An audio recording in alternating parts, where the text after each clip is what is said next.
السلام علیکم۔ N1 پاکستان میں خوش آمدید۔ ناظرین، افضل محمود MA کالج لاہور میں انگریزی پڑھاتے تھے۔ کالج کی کسی طالبہ نے ان پر ہراساں کرنے کا الزام لگا دیا۔ پرنسپل نے ڈاکٹر عالیہ رحمان کی سربراہی میں انکوائری کمیٹی بنا دی۔ پروفیسر افضل محمود انکوائری میں بے گناہ ثابت ہو گئے۔ کمیٹی نے افضل محمود کی بے گناہی کی رپورٹ بنا کر پرنسپل کو بھجوا دی، لیکن پرنسپل فائل دبا کر بیٹھ گئی۔ افضل محمود روز پرنسپل آفس جاتے اور اپنی بے گناہی کا سرٹیفکیٹ جاری کرنے کی درخواست کرتے، لیکن پرنسپل انہیں ٹال دیتے تھے۔ یہ سلسلہ 3 ماہ جاری رہا۔ طلبہ اور طالبات اس دوران پروفیسر کو بدکردار قرار دیتے رہے۔ یہ اپنے کولیگز اور دوستوں میں بھی بدنام ہو گئے اور کالج کا جونیئر سٹاف بھی انہیں مشکوک نظروں سے دیکھتا رہا۔ یہ حساس انسان تھے۔ یہ ان نظروں اور فکروں کی تاب نہ لا سکے اور یہ بالآخر خودکشی کر گئے۔ پروفیسر نے انتقال سے پہلے کالج انتظامیہ اور لواحقین کے نام خط لکھا۔ یہ خط اس ملک کے دفتری نظام کا نوحہ بھی ہے اور ہماری ذہنیت کے خلاف FIR بھی۔ آپ اگر یہ خط پڑھیں اور پھر پروفیسر کی داستان حیات سنیں تو آپ اپنے آنسو بھی نہیں روک پائیں گے اور آپ اس پورے نظام پر لعنت بھیجنے پر بھی مجبور ہو جائیں گے۔ پروفیسر افضل محمود اس ملک کے پاگل اور سفاک سسٹم کا واحد شکار نہیں ہے۔ ہم میں سے جو بھی شخص سسٹم کا کسی بیلنے میں آ جاتا ہے وہ اسے چورا بنا کر ہی نکالتا ہے اور باقی زندگی اپنی بے گناہی کا تابوت اٹھا کر پھرتا رہتا ہے اور ہر گزرنے والے سے انصاف کے گھر کا پتہ پوچھتا رہتا ہے۔ ہم کس سسٹم کا شکار ہیں؟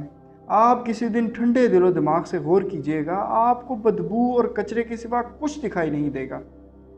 آپ سسٹم کا کمال دیکھیے۔ وزیر اعظم عمران خان اور صدر عارف علوی کے خلاف 2014 کے دھرنے کے دوران مقدمات درج ہوئے تھے۔ یہ صدر اور وزیر اعظم بن چکے ہیں، لیکن یہ مقدمات آج تک زندہ ہیں۔ جج بھی مقدمات کی سماعت کرتے ہیں اور وکلاء بھی دلائل دیتے ہیں۔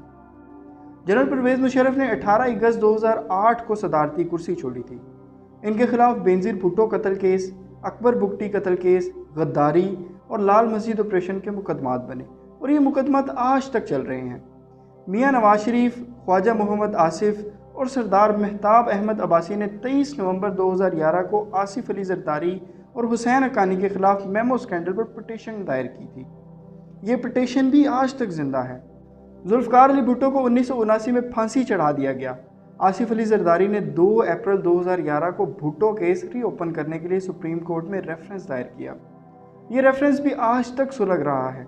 بینظیر بھٹو کو کس نے قتل کیا؟ یہ سازش کس کے گھر تیار ہوئی اور کس نے کتنا حصہ ڈالا؟ شہادت گاہ کس کے حکم پر دھوئی گئی؟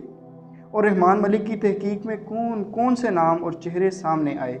یہ فائل بھی 12 سال سے کھلی پڑی ہے اور یہ ہر 27 دسمبر کو اسی طرح بند ہو جاتی ہے۔ شریف فیملی نے 1993 میں لندن کے فلیٹس لیے۔ میاں نواز شریف اس کے بعد 2 بار وزیر اعظم بنے اور یہ 2018، 1993 اور 1975 کی منی لانڈرنگ میں جیل پہنچ گئے۔ یوسف رضا گیلانی 26 اپریل 2012 کو اقتدار سے فارغ ہوئے اور یہ آج 8 سال بعد بھی مقدمات بھگت رہے ہیں۔ شوکت عزیز 15 نومبر 2007 کو عہدے سے سبکدوش ہوئے۔ یہ بھی آج تک عدالتوں کو مطلوب ہیں۔ احد چیمہ کو 21 فروری 2018 کو اٹھا کر جیل میں پھینک دیا گیا۔ نیب آج تک ان کے خلاف کوئی الزام ثابت نہیں کر سکا۔ فواد حسن فواد کو بھی 5 جولائی 2018 کو پابند سلاسل کر دیا گیا۔ یہ بھی آج تک اپنا جرم، اپنا گناہ پوچھتے پھر رہے ہیں۔ اور عطاء الحق قاسمی PTV کے چیئرمین بن گئے۔ یہ ٹی وی پر پروگرام کی غلطی کر بیٹھے۔ چیف جسٹس ثاقب نثار نے ننگی تلوار سے ہر لمبی گردن کاٹنا شروع کر دی۔ قاسمی صاحب بھی ان کی زد میں آ گئے۔ PTV عطاء الحق قاسمی کے پروگرام کے اشتہارات چلاتا تھا۔ سیکٹری اطلاعات اور PTV کی انتظامیہ نے بغض قاسمی میں ان اشتہارات کو کمرشل ڈکلیئر کیا۔ ان کی ویلیو نکالی اور یہ ویلیو قاسمی صاحب کے کھاتے میں ڈال دی۔ چیف جسٹس ثاقب نثار نے ریکوری کا حکم جاری کر دیا اور عطاء الحق قاسمی 76 سال کی عمر میں اپنی فائل اٹھا کر اس عدالت سے اس عدالت میں دھکے کھا رہے ہیں۔ ثاقب نثار کا عظیم دور ختم ہو گیا، لیکن عطاء الحق قاسمی کی ریویو پٹیشن کا دور کبھی ختم نہیں ہوگا۔ مجھے یقین ہے قاسمی صاحب باقی زندگی اس فائل کے ساتھ ہی گزاریں گے۔ یہ اپنے اثاثے بیچ بیچ کر وکلاء کی فیسیں دیتے رہیں گے اور یہ بھی عین ممکن ہے کہ یہ کرپشن کے داغ کے ساتھ ہی دنیا سے رخصت ہو جائیں اور ان کی اولاد والد کی فائلیں اٹھا اٹھا کر پھرتی رہے۔ آپ کسی دن عدالتوں، نیب، FIA، اسپیشل برانچ اور انکوائری کمیشن کے بارے میں تحقیق کریں۔ آپ کو فرش سے چھت تک فائلیں ہی فائلیں ملیں گی اور آپ کو کسی فائل پر ختم شد کا کوئی فکرہ دکھائی نہیں دے گا۔ ہر فائل زندہ ہوگی اور یہ شاید قیامت تک زندہ رہے گی۔ لہٰذا ملک میں جب صدر، وزرائے اعظم، سابق وزرائے اعظم، 2 صدور اور درجنوں اعلیٰ افسروں، مشیروں، وزیروں اور سفیروں کی فائلیں کھلی رہیں گی تو پھر سرکاری اور غیر سرکاری محکمے کیوں پیچھے رہیں گے؟ ایم اے او کالج کے پرنسپل پروفیسر افضل محمود جیسے لوگوں کو بے گناہی کا سرٹیفکیٹ کیوں دیں گے اور پروفیسر خودکشی کیوں نہیں کریں گے؟ یہ ملک ایک پاگل خانہ بن چکا ہے۔ آپ کسی بھی محکمے، کسی بھی دفتر اور کسی بھی اتھارٹی کے قابو آ جائیں، آپ وہاں سے زندہ نہیں نکل سکیں گے۔ آپ کی فائل آپ کے انتقال کے بعد بھی زندہ رہے گی اور یہ بھوت بن کر قبر میں آپ کا پیچھا کرتی رہے گی۔ میں وزیر اعظم عمران خان سے 3 درخواستیں کرنا چاہتا ہوں۔ آپ مہربانی فرما کر ملک میں فائلوں کی کوئی ایکسپائری ڈیٹ ضرور طے کر دیں۔ یہ تاریخ ادویات کے پیکٹ کی طرح ہر فائل پہ لکھی جائے۔ فائل کی ایکسپائری ڈیٹ کے بعد موت کے فرشتوں کے علاوہ کوئی شخص، کوئی محکمہ یہ فائل دوبارہ نہ کھول سکے، اور یہ قانون عدالت سمیت ہر محکمے کے لیے ہو، اور جو اہلکار فائل کھولنے کے بعد وقت پر انکوائری مکمل نہ کرے، حکومت اس کے خلاف انکوائری بھی کرے اور اسے سزا بھی دے۔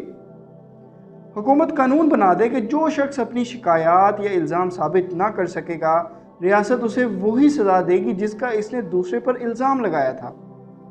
ناظرین، آپ کسی تھانے یا کسی کچہری میں چلے جائیں، آپ کو وہاں کروڑوں جھوٹی درخواستیں مل جائیں گی۔ یہ جھوٹے مقدمے لوگوں کے ساتھ ریاست کا قیمتی وقت اور انمول وسائل بھی ضائع کرتے ہیں۔ لوگ دعویٰ کرتے ہیں اور دوسرا فریق عرش سے فرش پر آ جاتا ہے اور اس کا گھر بار تک بک جاتا ہے، اور پھر اچانک مدعی اپنا مقدمہ واپس لے لیتا ہے۔ سرکاری ادارے بھی کسی کے خلاف کارروائی شروع کر دیتے ہیں اور وہ خاندان سمیت رل جاتا ہے، اور عدالت آخر میں ادارے کو برا بھلا کہہ کر اس شخص کو باعزت بری کر دیتی ہے۔ یہ کیا تماشا ہے؟ یہ تماشا اب بند ہو جانا چاہیے۔ آپ جھوٹا الزام لگانے یا غلط انکوائری پر کڑی سزا دیں، یہ سلسلہ رک جائے گا۔ اور آخری درخواست، ایم اے او کالج کے پرنسپل فرحان عبادت یار خان نے پروفیسر افضل محمود کے ساتھ ظلم کیا۔ پرنسپل کی سستی اور اذیت پسندی نے ایک پروفیسر کی جان لے لی۔ پروفیسر اگر بے گناہ ثابت ہو گیا تھا تو پرنسپل 3 ماہ تک فائل دبا کر کیوں بیٹھا رہا؟ کیا فائل سے تیل نکالنا تھا؟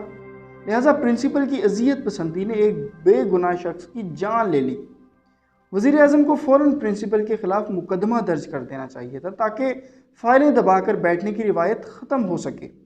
ہم آخر کس زمانے میں زندہ ہیں؟ کیا ہم یہ بھی نہیں جانتے کہ انسان فائلوں سے زیادہ قیمتی ہوتے ہیں اور سسٹم انسانوں کے لیے بنائے جاتے ہیں، انسان سسٹم کے لیے نہیں؟